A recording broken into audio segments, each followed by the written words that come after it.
Vi ska nu, innan vi presenterar nästa talare, ska vi visa en liten film om nu har ni hört att man kan vara volontär. Men det finns också annat man kan göra i Israel som ni ska få se nu.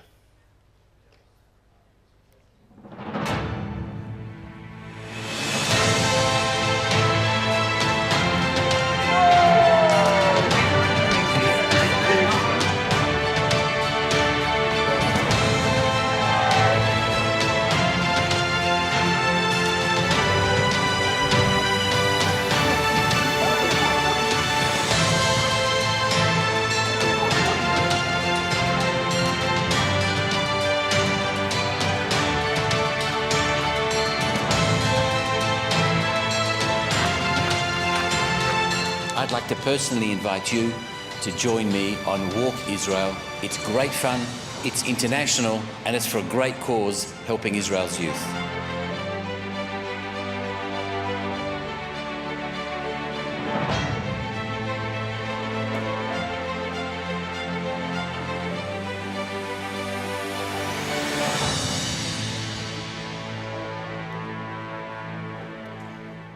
Det här är alltså ett projekt eller en idé som Kenai har haft i 3 år, det 4:e året nu, att under 7 års tid gå hela Shvil Israel, alltså hela den promenad kan man säga, den gångväg, gångled, vad säger man? Ni märker hur mycket jag promenerar. Ja. Som finns genom hela Israel från norr till söder. Och det här är 4:e året. Så att vandringsled. Här är en som promenerar som kan. Jag är skåning, jag kan inte svenska. Är ni intresserade av det här? Det kanske någon är. Så är det alltså 3 till 8 november i år. Det finns lite foldrar ute vid vårt informationsbord. Vi kommer också ha med det i vår nästa tidning med några och i våra nyhetsbrev framöver, ni som är intresserade. Det är som sagt internationellt från hela världen och i alla åldrar är med. Så, Mikael, varsågod. Ja, då är det dags för vår andra talare, Dr. Einat Wilf, and I will do it in Swedish.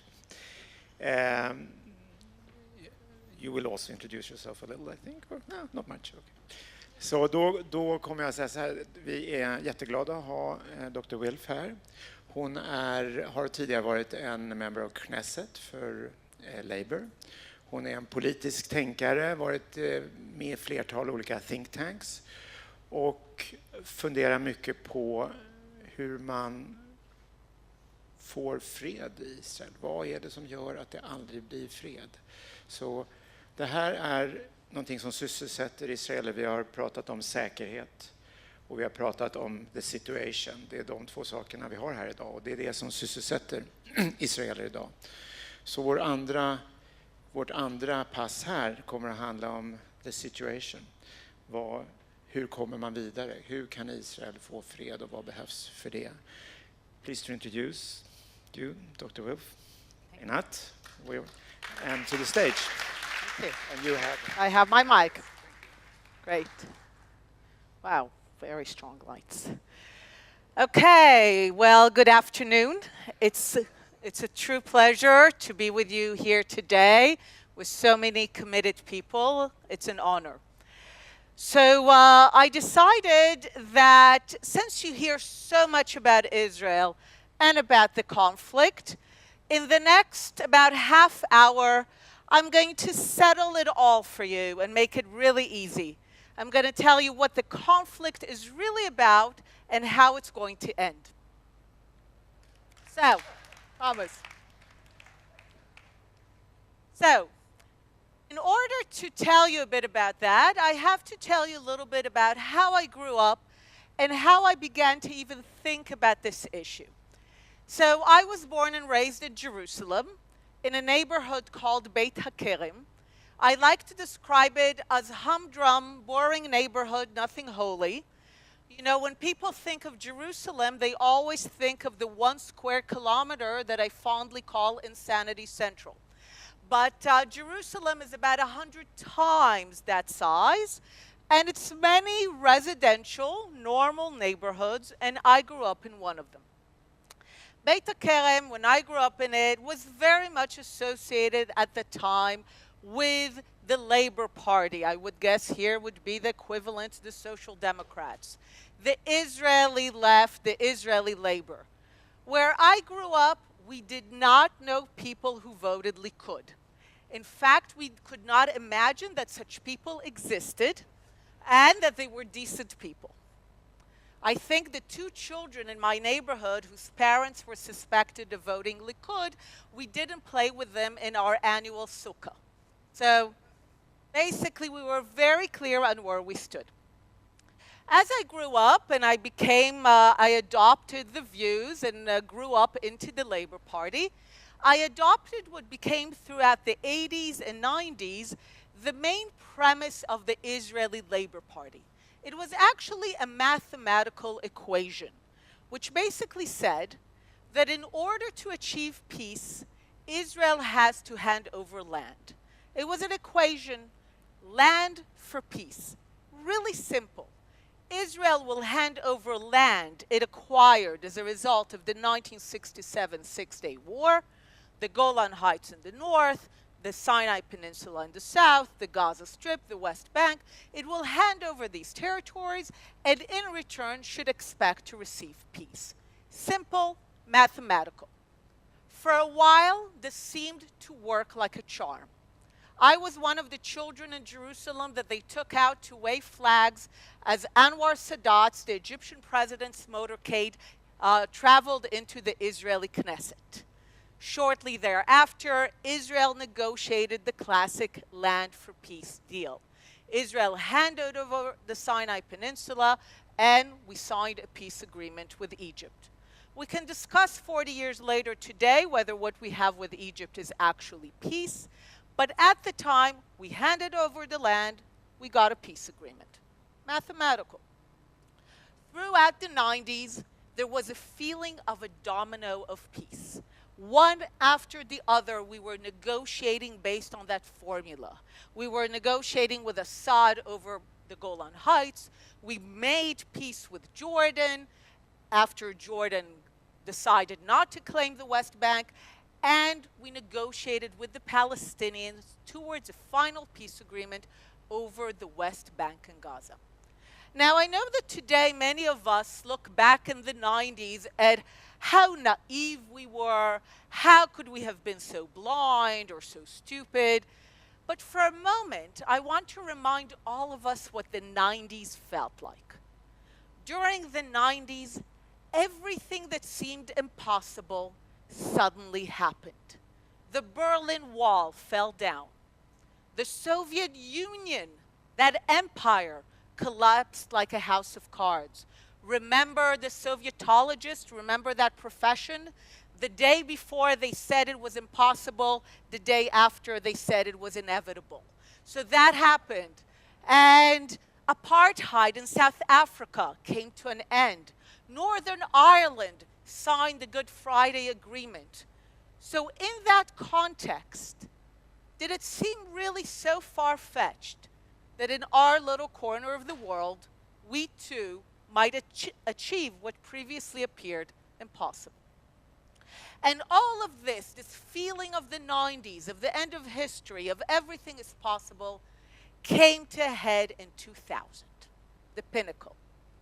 An Israeli prime minister, on behalf of the Labor Party, Ehud Barak, goes to Camp David to negotiate with the leader of the Palestinians, Arafat, a final peace agreement to end the conflict. And he puts forth a proposal on the table, a bold proposal.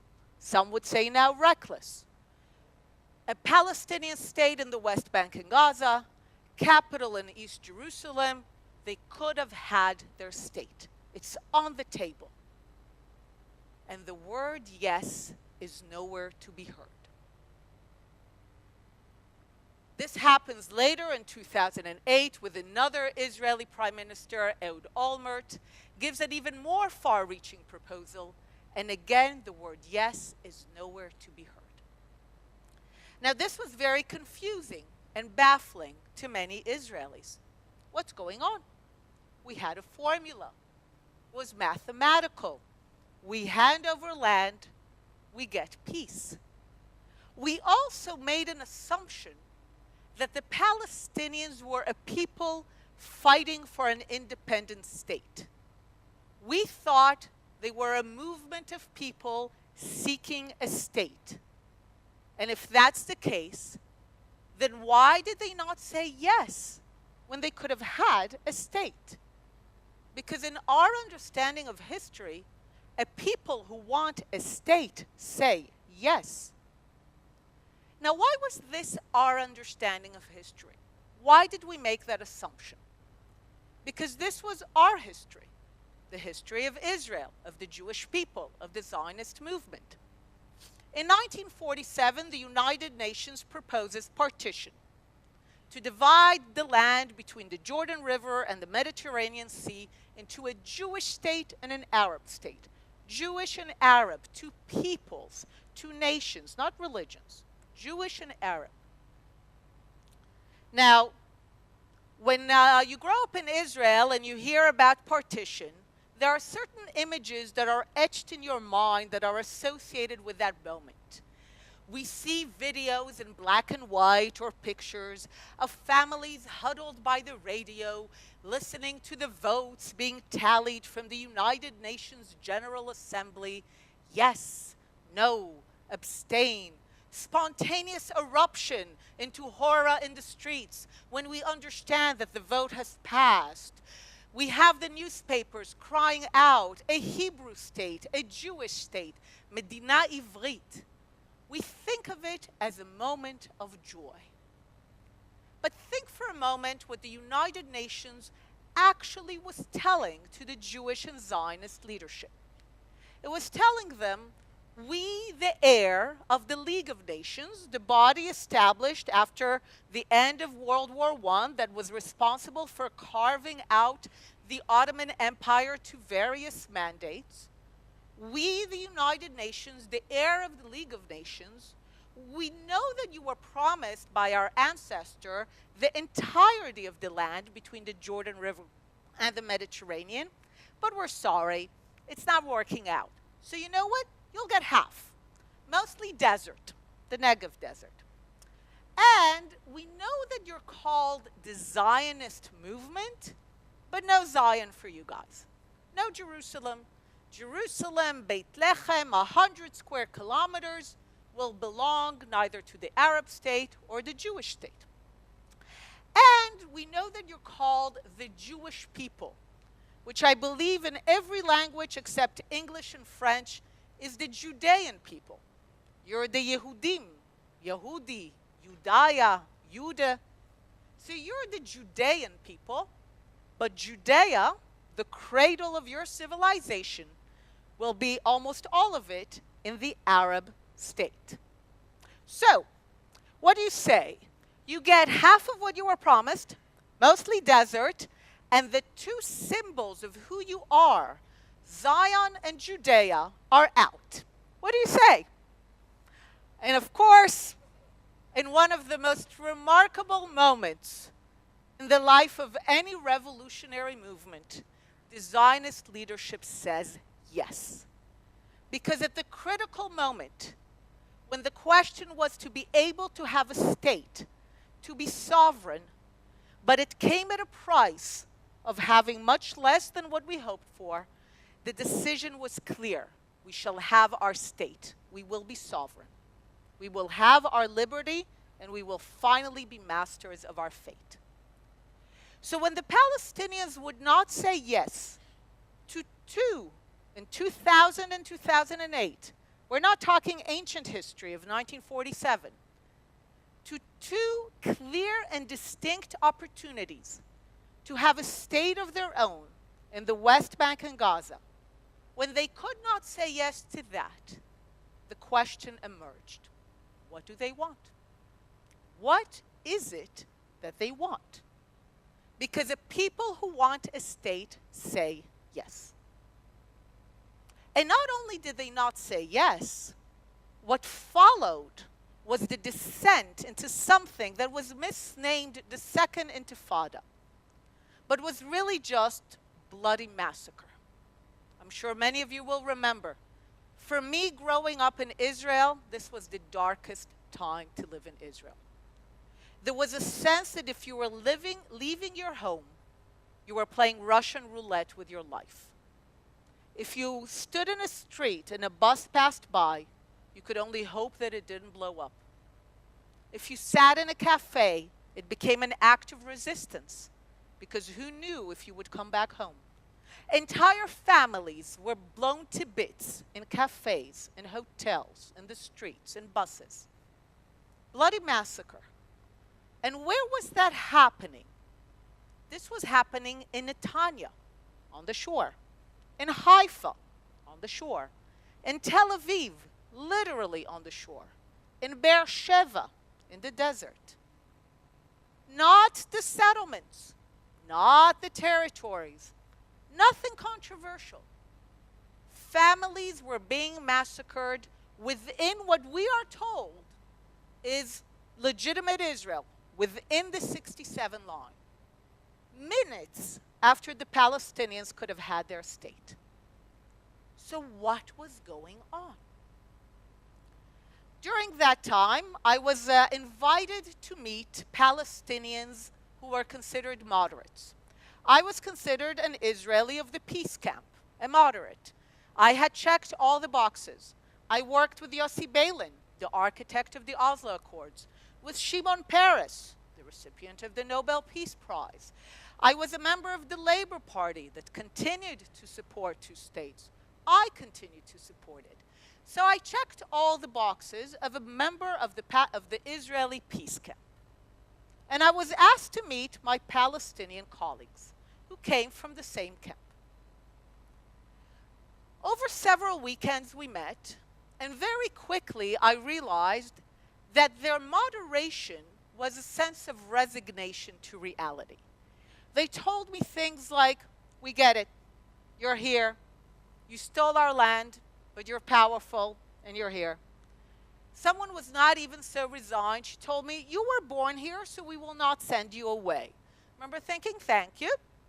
And then we would have those discussions after dinner with a glass of wine, and they would go deeper. And they would say, but in general, the Jewish people, you're not a people, you're only a religion. Now, I know this is not the view of many people here, but I define myself as a devout atheist. Many Jews are. You do not need to believe in order to be Jewish. Jews go in and out of believing, and it doesn't make them any more or less Jewish. As I like to say, in the Ten Commandments, God asks that you shall not have another God instead of him, but atheism works beautifully. So Jews are first and foremost a people. But they denied that. They said, you're only a religion. And then they went on to say, and this story you made up, that this land belongs to you, you invented that story so that you could steal our own. Now, I remember thinking, one certainly does not need to believe in the existence of a God.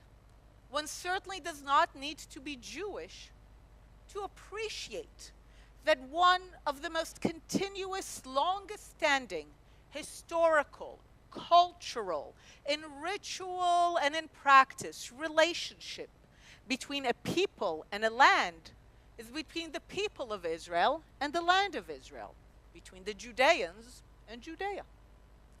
To argue that all of that was somehow invented so that at the end of the 19th century, a group of people could come to a land to which they had no connection and steal it from those who lived there, I thought that was going a bit far. And then they kind of put two and two together. They said, because you're not a people, you're not a nation, you're only a religion, you don't have the right to self-determination, the right to have the state. You're not like the French or the Swedes or the Germans or the Italians. They're a nation, they're a people. You're not. And certainly you don't have that right, which is the right of nations and peoples, to have a state in this land which does not belong to you and in which you have no history. Now, I went back from these meetings and I thought, these are the moderates. And if these are the moderates, then the conflict is much bigger and deeper than what I was led to believe growing up, that it's about territory and all the things that are related to territory, what we hear till today. Settlements, the 67 line, the occupation, 2 states, a Palestinian state. These are all aspects of assuming that this is a conflict over territory. I realized that this was fundamentally a conflict over rights. They were basically telling me that I have no right. I was an Israeli peace camp member because I recognized the Arab right to self-determination in the land. That they too have a right in part of the land to be masters of their fate. But I realized that they did not have the same equivalent position. They did not recognize my right to self-determination in the land. They were basically telling me that the day that I no longer have might, which they did recognize, is the day that I no longer have right. So this began for me a journey. I began to seek Palestinians of note who will say this. And this is 5-year-old stuff. Who will say, of course the Jewish people have a history here.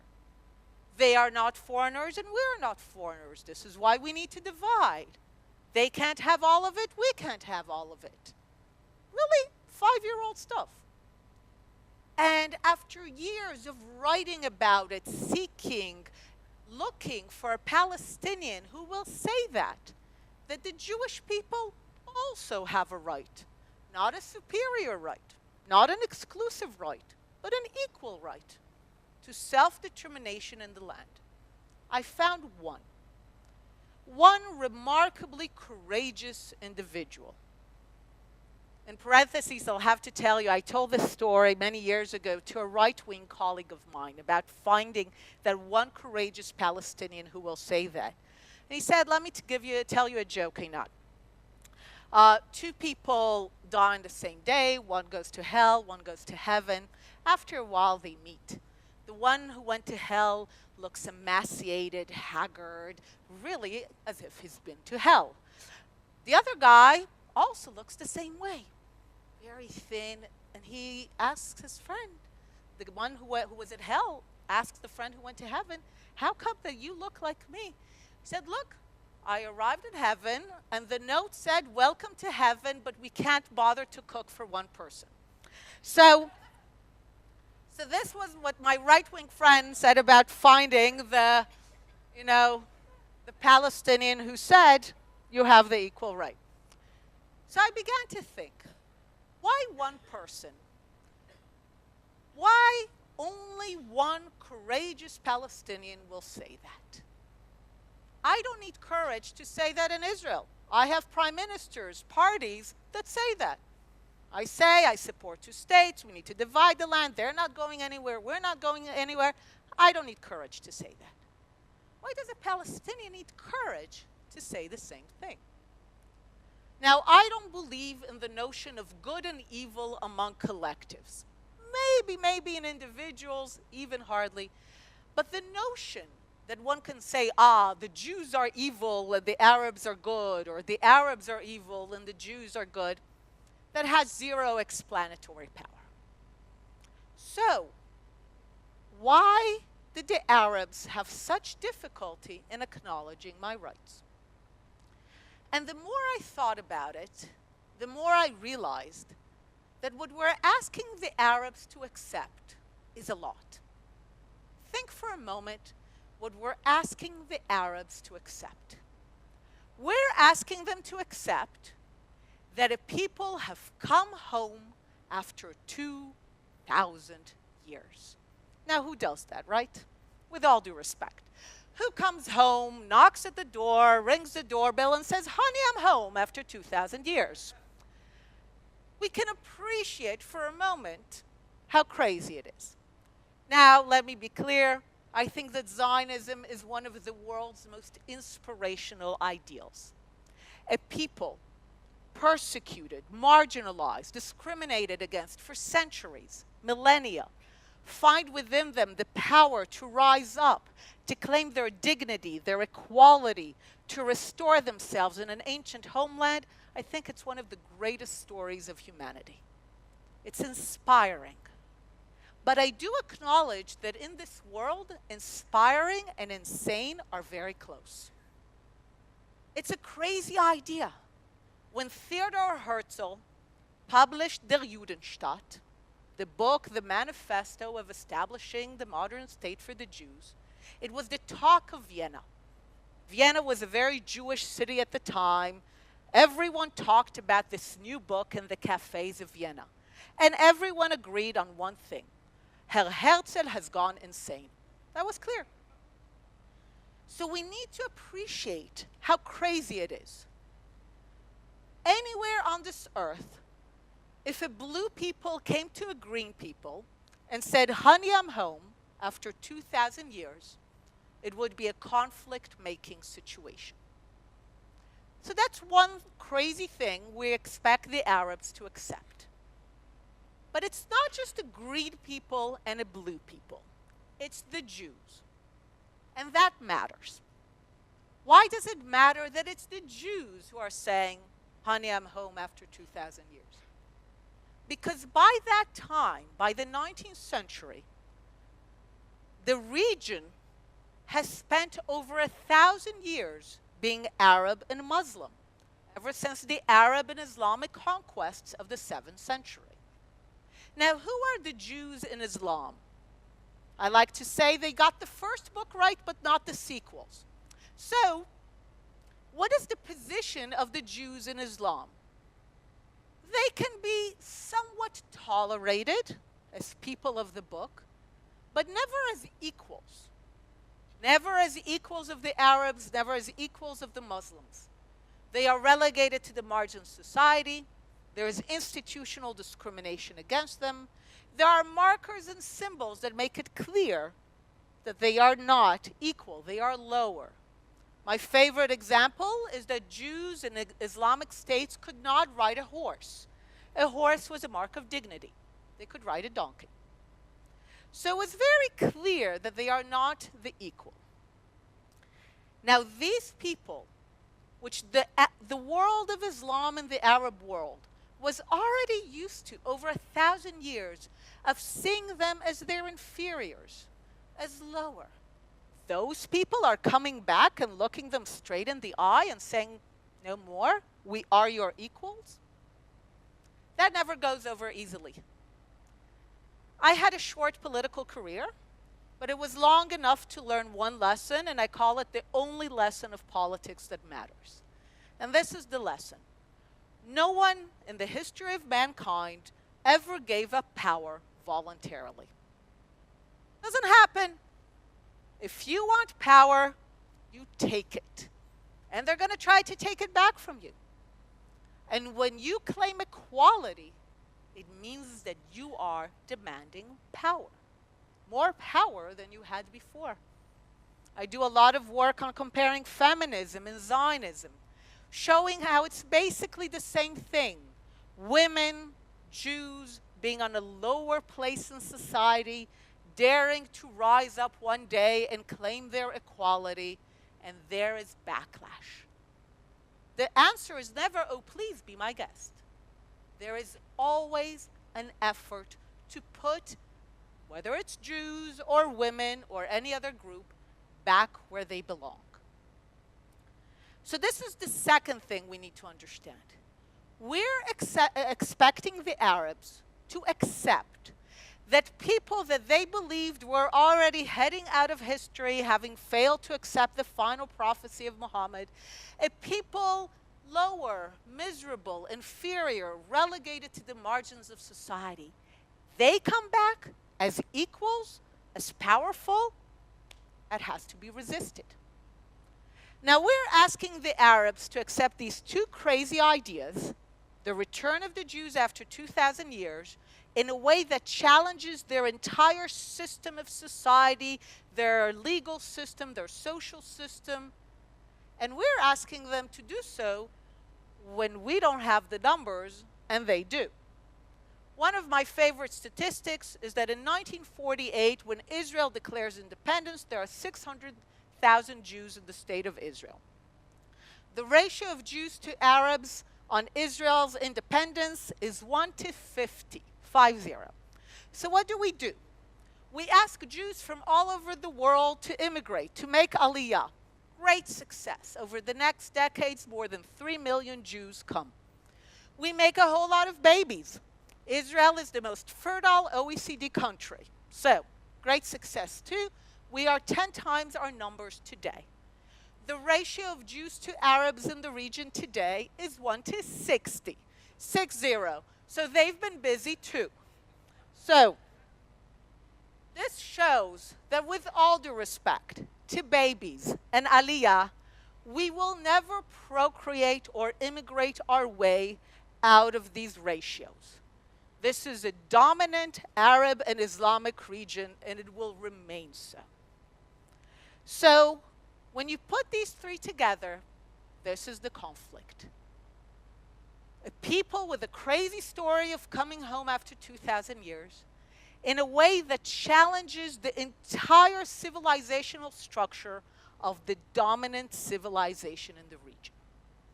When you understand these three elements, the Arab response emerges as entirely rational. It's not about good or evil.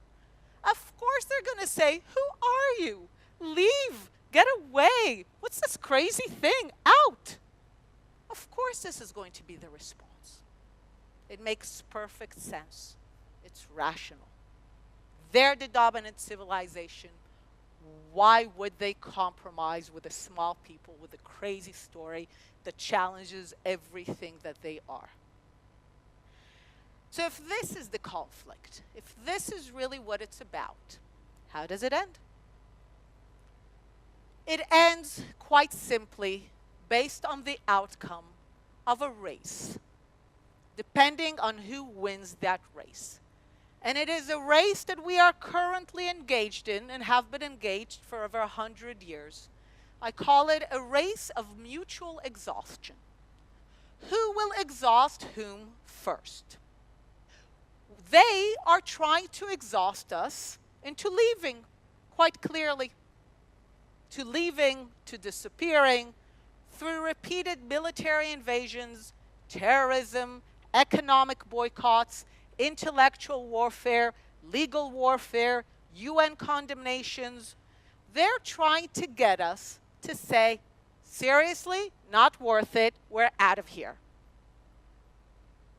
And that's the story they tell themselves, that Israel is a temporary foreign presence in the land. They compare us to the French in Algeria, to colonialists, to the Crusaders. The Crusaders in Arab history are important. They were a Christian invasion that was repelled by the Arabs and Muslims. The Crusader state with Jerusalem lasted 88 years. Israel is going to celebrate 71 soon. 17 years and we're gone. So that is their battle. And it's rational from their perspective. And sometimes things happen that lead them to believe that we are about to give up. What are we trying to exhaust them into? We cannot, despite some crazy people in our midst, we cannot exhaust them into leaving. This is their region. Remember, 450 million Arabs, 1.2 billion Muslims. They're not leaving. This is their region. So what are we trying to exhaust them into? We are quite simply trying to exhaust them into letting us be. Into finally accepting that as crazy as our story is, we are truly an indigenous people who have come home. We are not foreigners who came to a foreign land, but people who very much in their minds have come home. That we belong in this region as much as they do. That our language, Hebrew, is a sister language to their own. And we are trying to exhaust them to the amazing day that they will finally say, welcome home. Now, you might listen to me now and say, okay, my God, when is that going to happen? And you just raised the bar, you know, as long as we were talking settlements, borders, you can talk about that. But to get to a point when the Arab world will actually accept powerful, sovereign Jews in its midst, they're always willing to accept us as powerless religious Jews. That's fine. But as equal, sovereign, powerful Jews, that they will tell us welcome home, how is that ever going to happen? So when people ask me when it's going to happen, I have a simple answer. I say not tomorrow and before never. Anytime in between is when it's going to happen. And I do sincerely believe that, as crazy as it sounds, it is a possibility. But it will only happen with two elements: power and time. We have to remain powerful over time until the point where they try to throw everything at us. And they realize that we have really gotten it into our heads that we're home, which is why we're not going away. In 1973, Arab armies stopped invading. They got out of the race. The Arab boycott is slowly disappearing. We are now left mostly with the UN condemnations. I'm going tomorrow to Geneva, especially to fight that. We're left with our war on campuses. They're very important. And the reason that I keep fighting it is not that only because I'm a proud Zionist, because I think this is the path to peace. The path to peace comes from ultimately standing and showing that we are home, that we are going nowhere, that we are asking no more and no less than what all other people in the world have, the right to be masters of their fate. We're asking to do that in the only country to which we ever had a connection of being our ancestral homeland, and that we are very much willing to live in peace as equals. And I conduct my life based on a passage from the Jewish sages, Chazal, which says, you will not finish the work, but that does not give you the right to not do it.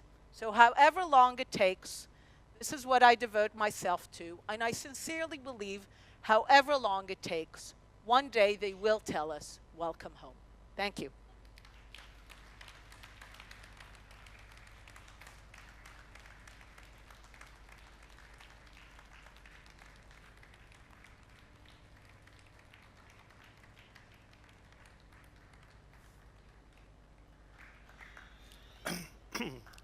So this is all about savlanut.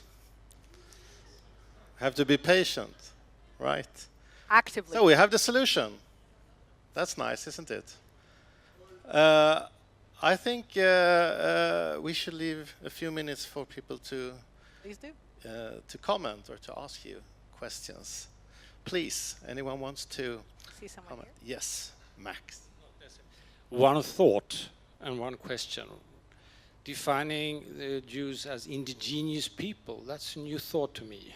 Ursprungsbefolkningen, det begreppet känner vi väl till. Fascinating.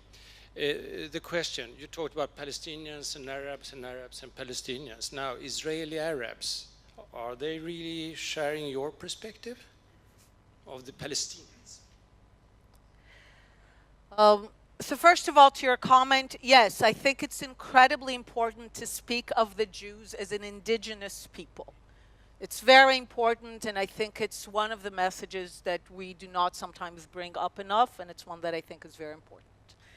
On the issue of Israel's Arab minority, I have an Arab colleague who gave me a beautiful quote.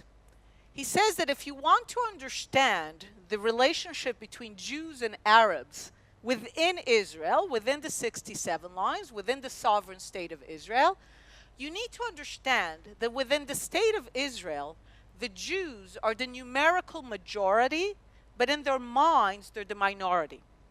And the Arabs are the numerical minority, but in their minds, they're the majority. Now, if you zoom out into the region, that's of course the case. The Jews are a small, small, small minority in what is a predominantly Arab and Islamic region. So this is not a regular minority. But it's not just about the region and the numbers. It also shapes a form of thinking. The Jews have spent millennia being a minority. And not just any kind of minority, a persecuted minority, a marginalized minority, a discriminated against minority, a minority that always had its fate, its life and death at the hands of others. That does something to you.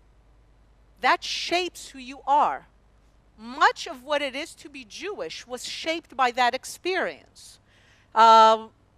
Even the famous Jewish humor is in many ways a response to that experience. The Arabs do not have an experience, certainly in the Middle East, of being a minority. In many ways, it's humiliating to be a minority in a region that is theirs to the Jews, which creates a complication that is far beyond the issue of the numbers and who majority minority. So this complicates the relationship. And the Arabs within the state of Israel are precisely torn between this experience of being a minority in a Jewish state to understanding that they should rightfully be the majority. And that complicates the relationship. Sometimes I take a step back and I say, given all the complications, it's literally a miracle that the relationship between Jews and Arabs within Israel are not worse.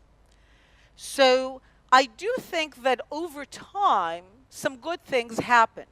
The Arabs within the state of Israel have the most favorable view in the Arab world of Jews.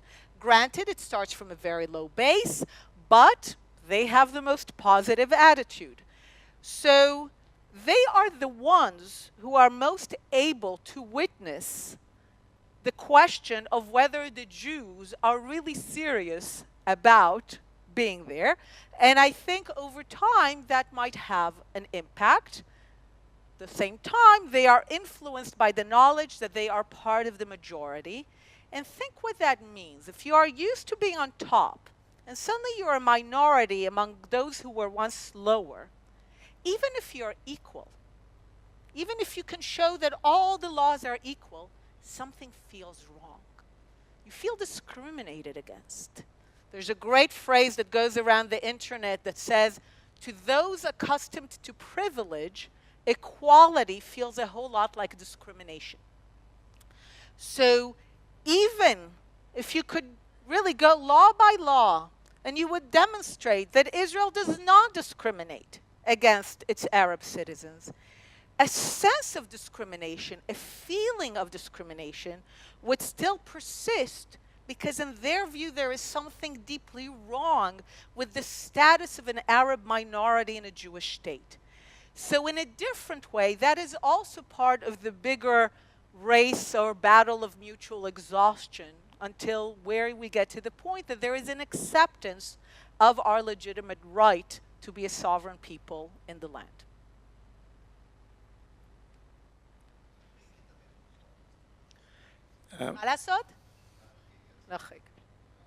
Okay. Question. Yes. We are talking about two narratives here: the Jewish, the Israeli, and the. How do you change narratives? What is the strategy here? Because this is a long story. Okay. So this is where my background as an atheist is very relevant. Because one of the things that I recognize is that, and if you've read Yuval Noah Harari, his book Sapiens, you will know that. The thing that characterizes sapiens, Homo sapiens, human beings, is our ability to tell common stories. that allow us to work together. What are our common stories? The most successful common story we tell is money. If we stop believing in money, it's a worthless piece of paper. It only works as long as we all tell the story. Money is a story. God is a story. Religion is a story. Nation is a story. It's all about the stories we tell ourselves. I view myself as a storyteller of the Jewish people. We're a storytelling nation. But stories change. Religions change.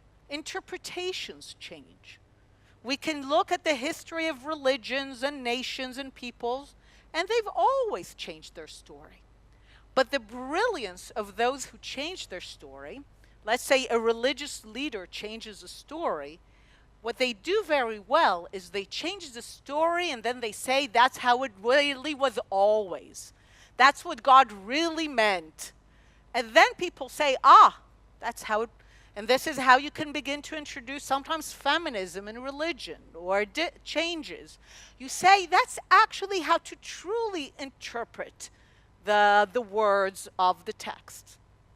So there is nothing in Islam, and I'm going to say something that is one of my craziest thoughts. Many of you here are Christian Zionists.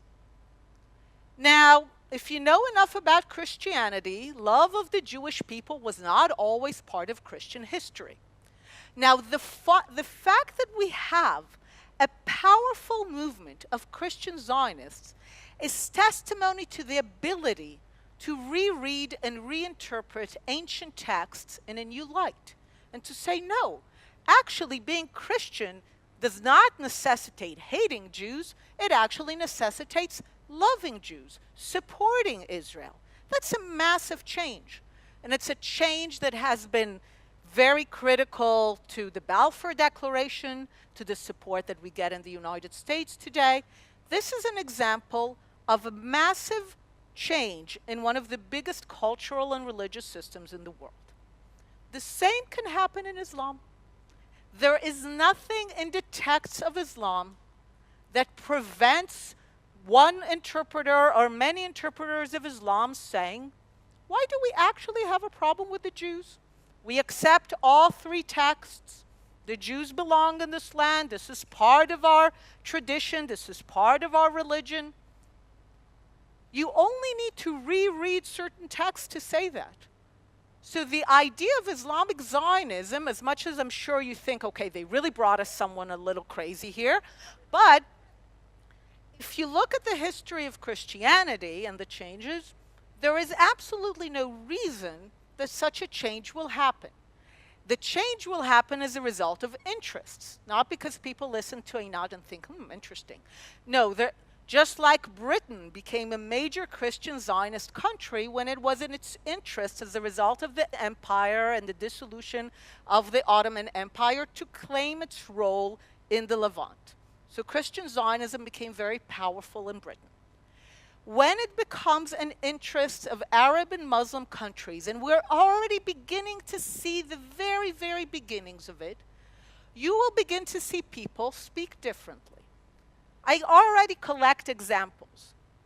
For example, last year, Saudi issued a declaration that to deny the Holocaust is un-Islamic. They issued it on International Holocaust Day. Now, was the year before denying the Holocaust Islamic?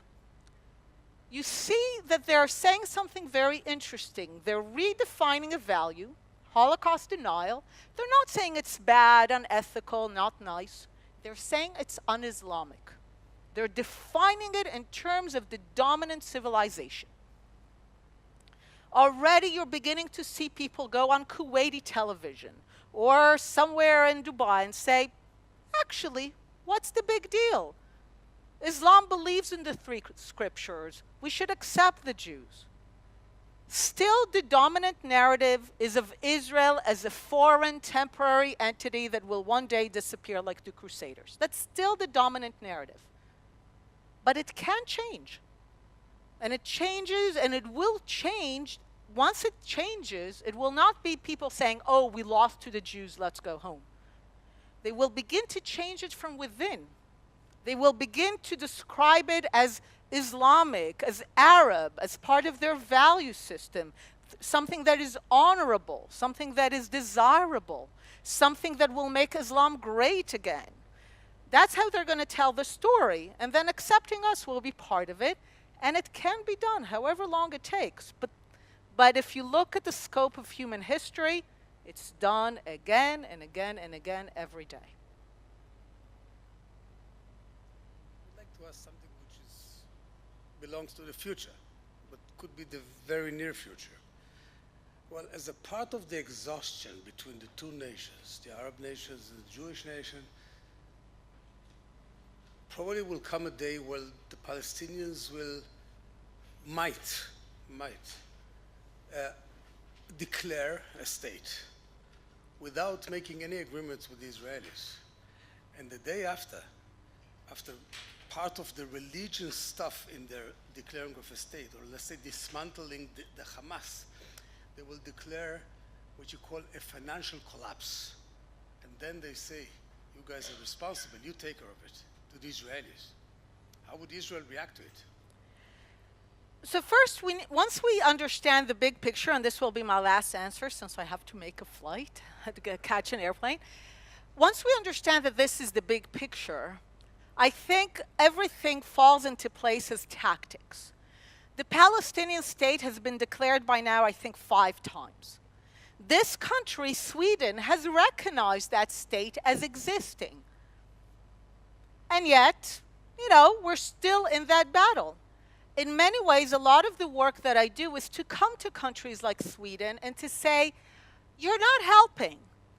Because I know that everyone thinks that the reason, or a lot of people think that the reason we don't have peace is because Israel is too strong and the Arabs are small and weak and the strong party needs to make the concessions and we need to help the Palestinians. So let's do things for them, let's recognize the state, let's do all kinds of things. But the fact remains that they're not the weaker party. They belong to the dominant civilization. Nothing will change that. So they're not the weaker party. They will only become the weaker party when the Arab world and the Islamic world will begin to tell them, and some of them are, enough. Seriously, we have no more patience for that. The tragedy of what's happening right now is that the moment that the Arab world is beginning, we should not just open the champagne bottles yet, but the Arab world is beginning to move away from the Palestinian cause and to kind of tell them, guys, just say yes to something. It is countries like Sweden, Europe, students on campuses in America that are rushing in to say, oh, no, please, do continue. Justice is on your side. Rights are on your side. The Jews are evil. Israel should disappear. This only gives fuel to their side on the battle of exhaustion. It gives them fuel to not be exhausted. It gives them fuel to say, okay, we're going to continue. We're going to continue because these Jews, everybody hates them, so they're going to disappear soon. And if people really want to help peace, and the kind of peace where Israel is left standing, they actually need to understand what they're doing when they're fueling the other side. So a lot of tactics can be used, declaration, financial collapse, but at the end of the day, it's still the same question. Do we stand our own, or do they stand? And we will not take them under our responsibility, with all due respect. At the end of the day, I think we still have a very strong sense of survival. And I want to end by saying to this whole idea of Israel is powerful, Palestinians weak, make peace by making Israel weak and strengthening Palestinians. If you want to understand one thing about the Jewish people, and I said it, is that really one thing. We're small. That's the one thing we really know. And the one thing that we do, our survival strategy, whether it's to get Nobel Prizes in chemistry and physics, or to have tanks and airplanes, is a strategy which I call the blowfish strategy. We are in the business of making sure that nobody knows how small we are. We want to make sure that we make a whole lot of noise and we appear very powerful. Because if the world knows how small we are, we're toast. And for a moment, I'll be grim, very. One of the most devastating experiences I had in the context of the Holocaust was not when I visited Auschwitz. It's when I went to a suburb of Berlin, to a beautiful villa on a lake. It's called Villa Wannsee. Beautiful. And because it's so beautiful, so peaceful, it's devastating. Because this is where the Nazi leadership comes together to detail the final solution to the Jewish question. That's the full name. Now, one document there stayed with me for years. It's like a bookkeeping page. It lists the number of Jews in every territory controlled by the Nazis, and even some not controlled, like in the UK. And it goes on to say, Lithuania, X 100,000 Jews. Latvia, so-and-so Jews. Poland, so-and-so Jews. Hungary, blah. And then, like bookkeepers, they sum it below and say 11 million. Now, they looked at that number, and they said, that's doable. We can do that. We can have a final solution to the Jewish question. Those are the kind of numbers that we can deal with. That's what it means to be a small people. So we are in the business of making sure that no one knows how small we are. I can assure you that Prime Minister Netanyahu, when he goes around, he's like, I'm friends with Trump, I'm friends with Putin, I'm friends with Modi. Look at us, Israel is a world power. I can assure you that he knows we're small. And that all of it is about making sure that no one gets into their head that we can be gone. So this is why we're often so ambivalent about the question of Israel powerful, Palestinians weak. We need, in order to achieve peace, to remind people of the real ratios of that 1 to 60, that the Arabs and Muslims are the dominant civilization in the region, and ultimately they are the ones that need to say, we're done. But in the meantime, we have to appear powerful. We have to convince everyone that we're powerful. That's how we survive. That's how we get to peace. And in many ways, that is a bit of our dilemma. But by and large, I have to tell you, it is truly a relief to live in an era where Jews finally have real power. For many, many centuries and millennia, we had imagined power, right? Imagined power we always had. But to have real power, to know that we have it, political power, military power, state power, is really a true honor and a true blessing to be able to live in that era. Thank you so much.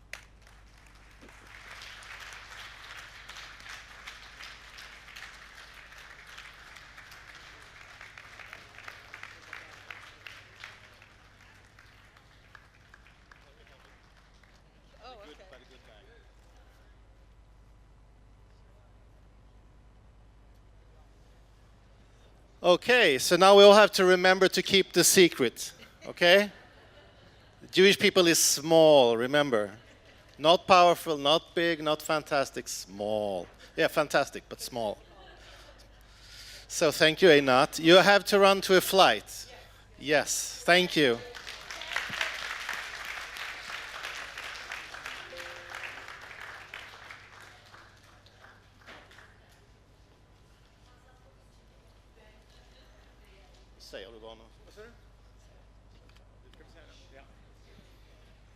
Ja, har ni haft en inspirerande dag idag? Ja, jag har haft det i alla fall. Jag tror vi alla haft det över som vanligt, tycker jag, varje gång. Vi är glada att få hit en bit av Israel. Det är ju det. Israeldagen är ett sätt att få hit en liten bit. Idag var det en stor bit, tycker jag, av Israel, och få en känsla för vad Israel står för, både internt och i världen. Tack för att ni kom, suttit här idag. Thank you all the guests and the speakers, Einat that left, Doron and Didi and Mogs, and I'm Arnon and Kozlovs and Einat and Talia from Kenai Sod. Thank you for supporting us and coming here. And the sponsors, which I mentioned before, thank you very much. It was really a delightful day. And I hope you can spread the word.